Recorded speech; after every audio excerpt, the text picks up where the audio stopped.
4 police officers in Western Cape arrested for involvement in Llandudno house robbery.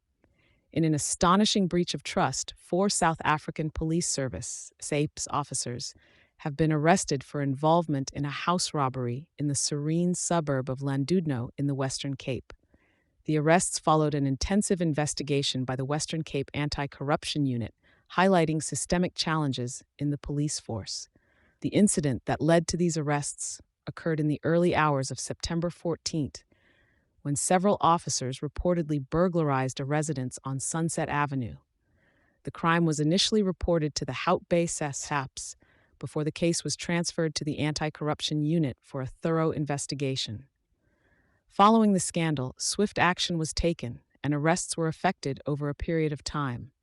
The first among the accused, a 44-year-old sergeant, was apprehended at 35 Squadron in Belhar the very afternoon of the heist. Shortly after, a 28-year-old constable was arrested at Gugulethu SAPS. They both stood before the Winburg Magistrates Court 3 days later. The meticulous investigation of the unit yielded more results when a 33-year-old sergeant from Belleville SAPS was taken into custody on September 19.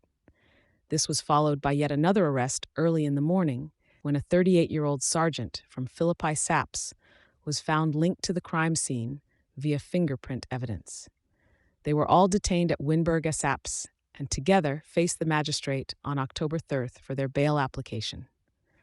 Lieutenant General Thembasil Padikile, the Western Cape Provincial Commissioner, commended the investigative team for their unwavering commitment to bringing the officers to book.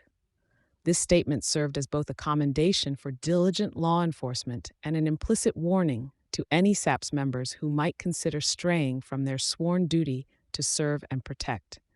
Patikile emphasized the betrayal inherent in the crime, remarking on the critical role officers are meant to play in safeguarding communities. His comments reflect a significant concern for the integrity of the police force and a resolve to tackle corruption and criminality within its ranks. The implications of this case go beyond the immediate legal consequences for the involved officers. It's a stark reminder of the need for unflagging vigilance against the misuse of power by those in authority. The arrests affirm the SAPS's commitment to holding its members accountable, regardless of their position. Thank you for choosing Satori News.